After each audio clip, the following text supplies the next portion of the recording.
Iepriekšējā video es drusku pastāstīju par jauno funkcionalitāti Dashboards, kas parādīsies priekš Power BI Office 365 lietotājiem jau šajā pavasarī, un tagad uzbūvēsim vienu pavisam vienkāršu dashboardu.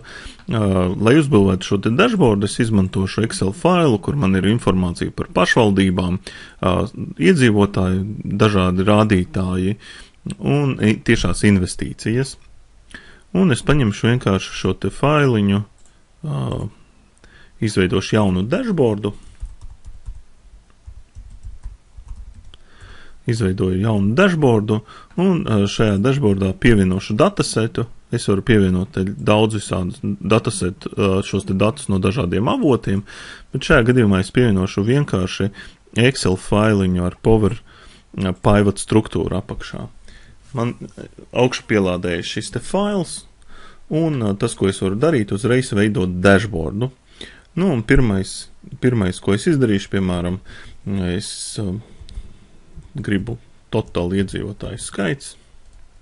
Jā, un rekur man izdod šo total iedzīvotāju skaitu, ārkārtīgi ērtā šī Q&A funkcionalitāte, es uzreiz pievienoju viņu dashboardam, un atgriežoties uz dashboardu, šeit man ir šis te total iedzīvotāju skaits. Un es, piemēram, varētu vēl paprasīt iedzīvotāju skaits by plānošanas reģions. Jā, ir arī tā, es iegūstu šādu atskaitu, uzreiz pievienoju, un atkal manā dashboardā ir šī te atskaita, un es redzu uzreiz šo te gan jautājumu gan varu pamainīt, piemēram, šeit nosaukumu kopējais iedzīvotāju skaits. Tādā veidā var būvēt šo te dashboardu, kādu man vajag. Tāpat es varu uzbūvēt atskaites, un aizejot šo atskaišu redaktoru, ja es redzu, te man ir lapiņas kā PowerPointā, gluži es varu būvēt dažādas šīs atskaites lapiņas, pat taisno šeit webā. Nu, un pirmais, kas man interesētu, tāda interesanta lieta, ir varbūt kādā veidā sadalīti šie te iedzīvotāji, un paņemsim, ne iedzīvotāji, bet, piemēram, investīcijas. Es paņemu investīcijas, man uzreiz parādās, un es sadalīšu investīcijas pa pašvaldībām, kas ir ļoti interesanti, ja? Šāds te grafiks, varbūt ne ļoti informatīvs, bet šis te dashboard funkcionalitāte piedāvā mums vēl daudz ļoti papildus grafiku veidus, kas mums nebija pirms tam, PowerView, un viens no interesantākajiem grafiku veidiem ir šis te tree map, ja? Un mēs varam uzzīmēt šo te tree map, jeb kā investīcijas sadalītas pa šiem te novadiem. Un ieliksim arī kopējās investīcijas, piemēram. Kopējas investīcijas, šeit mums viņu vajadzētu kā vienu ciparu, ieliksim viņu pēc plānošanas reģiona.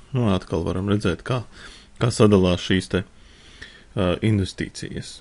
Saglabāsim, nosauksim viņu par investīcijas. Saglabājam šo atskaiti, ejam uz mūsu dashboardu un pasakam, piemēram, total investīcijas. Jā, total investīcija. Pievienojam dashboardam 1,3 miljardi.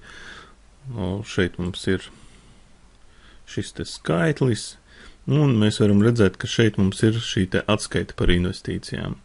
Un, piemēram, šo te atskaiti mēs pieliksim klāt pie mūsu reporta, pie mūsu dashboarda, un atverot dashboardu, šeit sakārtosim tā, lai smukāk šādi, un mums ir šīs te investīcijas, un nospiežot uz investīcijām, mēs aizējam uz šo sarakstu, kur mēs redzam, ka, piemēram, Rīgā ir visvairāk investīciju, tad ir Ilūgstes novads, Ķekavas, Olēnes, Priekuļu, vizuāli šādi sadalot šīs streamap ļoti labi parāda, kur tad mums atrodās šīs te investīcijas.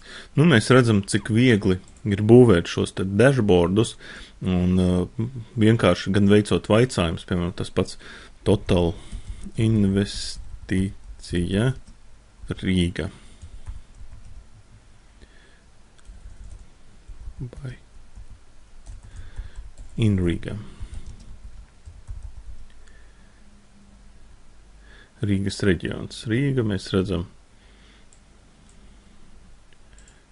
šo te total investīcija. Nevis total, bet vienkārši investīcija by Rīga.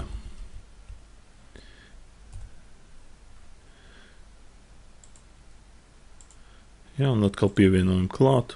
Jā, mēs šajā gadījumā mēs redzam 970 miljonus šīs te Rīgas investīcijas.